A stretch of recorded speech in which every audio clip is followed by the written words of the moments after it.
On April 26, 2018, Prescience Point Capital Management turned its short-selling focus on Kellogg. According to a 35-page document, Prescience indicated that Kellogg Company is substantially less profitable, more levered, and more expensive than it seems. We believe Kellogg will reduce or miss 2018 guidance targets and cut its dividend or lose its credit rating. Prescience Point believes Kellogg has been using accounting gimmicks and financial engineering to mask years of falling sales, poor performance, and self-serving management decisions.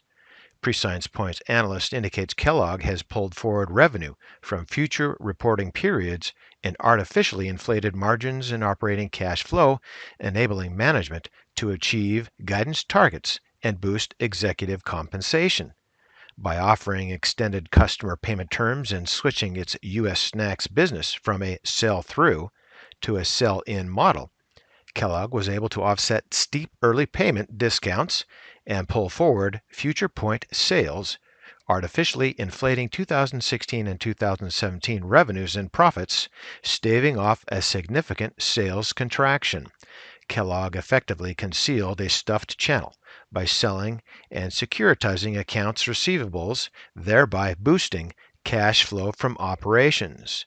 The company faces severe operational and financial headwinds, which will bring a reckoning this year. Kellogg may have to cut its dividend or risk a credit ratings downgrade. All of this according to Prescience Point. In my opinion, ouch! Let's take a look.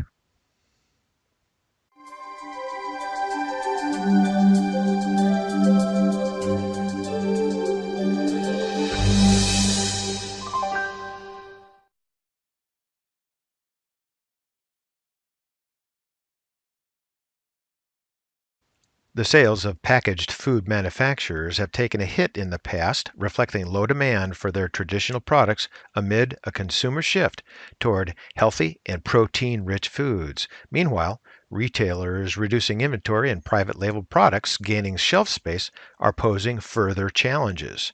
Amid these challenges, food manufacturers have turned to innovation and acquired fast-growing brands, which is driving their sales higher. Companies including Kellogg, Hershey, ConAgra Brands, Campbell Soup, General Mills, and J.M. Smucker have acquired in-demand, fast-growing brands to accelerate sales growth.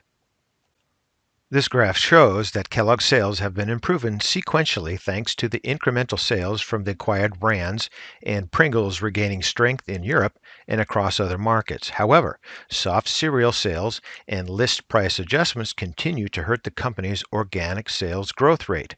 Kellogg acquired RX Bar and Parati, which are contributing meaningfully to its sales growth. During the most recent quarter, RX Bar added 1.6% to the sales growth.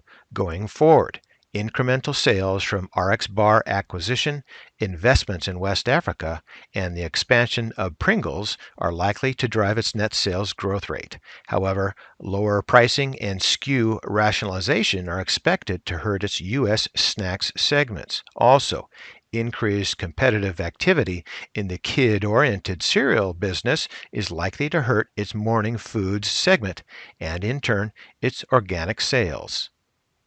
In the most recent reporting, Kellogg's Q1 earnings per share of $1.19 beat expectation by 11 cents a share. Further, revenue was $3.4 billion, up 4.6% year over year, and beat expectations by $100 million. Prescience Point Capital Management turned its short-selling focus on Kellogg with their report. At that time, Kellogg was selling at $59.78 a share, and Prescience Point expected Kellogg to fall to $39.50 a share. However, currently, Kellogg is selling at $63.83 a share. The Kellogg Company impressed investors recently with its earnings performance despite significant pressure on profitability from soft organic sales, higher promotional and brand building expenses, and increasing costs. Kellogg's focus on overhead savings and a significant decline in the tax rate is boosting the company's bottom line growth. In comparison, the earnings per share of the company's peers have also seen healthy growth on the back of cost savings and a lower tax rate. During the last reported quarter, Kellogg's bottom line saw double-digit growth. Meanwhile, peers, including ConAgra Brands and Mondelez, also recorded stellar growth in their earnings per share. Also, Hershey's, General Mills, and J.M. Smucker registered healthy bottom line growth driven by cost savings and a decline in the tax rate. Kellogg's management remains upbeat and expects its operating profit to increase in 2018, which in turn is expected to drive its earnings per share higher. Strong overhead savings from its direct store delivery exit, adoption of zero-based budgeting, and savings from its Project K program is likely to drive earnings higher. Meanwhile, the lower effective tax rate is expected to cushion its earnings further. Kellogg's management expects its adjusted earnings per share to see 9% to 11% growth on a constant currency basis in 2018. However, investments in brand building, increased interest expenses, and lower pricing could remain a drag. Also, increased freight costs could hurt the profitability growth rate. As of late May, Kellogg stock was trading at a forward PE multiple of about 14.5 times, which is about 20% lower than its historical average PE of about 18.2 times. Meanwhile, Kellogg stock is also trading about 7% lower than the peer group average of 15.6 times. Given the company's double-digit earnings per share growth expectation, improving sales trend, and a 3.3% dividend yield, Kellogg stock looks like an attractive bet. However, industry-wide soft demand for packaged foods and cost headwinds poses challenges. Also, increased competitive activity, lower pricing, and retailers tightening the inventory further remain a drag. Of the 22 analysts covering Kellogg, 59% recommended a hold. Meanwhile, 27% of the analysts maintain a buy recommendation, while 14% have a sell rating. Analysts maintain a target price of $69.30 per share. So let's go take a look at the charts. This is a 20-year monthly chart on Kellogg, and the symbol is K, and that's pretty easy to remember. As a disclosure, I do not hold any position in Kellogg at this time. All right. This chart goes all the way back to mid-1998. So let's take a look here. We have a peak here, say in mid-2016, down to this bottom here, say early 2018. So almost a 2-year period of downtrend. Look at this downtrend here, which was in late 2008 and then early 2009. And then look at the price here in 1999 and the bottom here in 2000. Moving on down here into the MAC, we see that we have a very significant downtrend. And as you can see here, it looks like we've had a couple of shakeouts of the sellers, and I like that.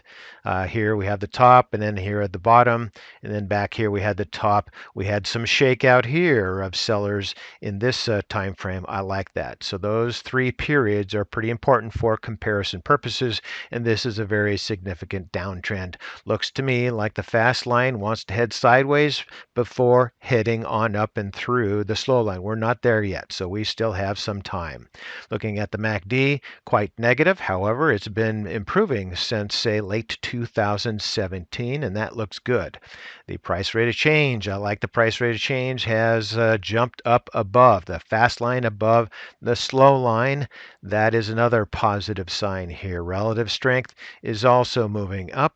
the stochastic as well. The fast line through the slow line on its way up, still in the negative territory below that midline, but that's all right. We have increased volume, which is good, but a lot of that is from sales, but that isn't necessarily the whole story. Here, the Williams bottomed, say, in 2017, has attempted a couple of moves in early 2018, and then again here recently. So, going up to the price chart, in my opinion, it looks like Kellogg has done a lot to repair its price. Is it going to get down to the low 50s from this point here, as the short sellers are hoping? In my opinion, no. However, please, as always, continue to do your due diligence on the fundamentals and, of course, your technical analysis. In my opinion, Kellogg is something to take a look at, if not just for its healthy dividend. But also, I eat a lot of Kellogg's every morning myself. So I can't suggest you go and buy this because that's up to you, depending upon your portfolio. But in my opinion, Kellogg is a stock that should be considered. So for today, that's ChewDog Charts. Thank you.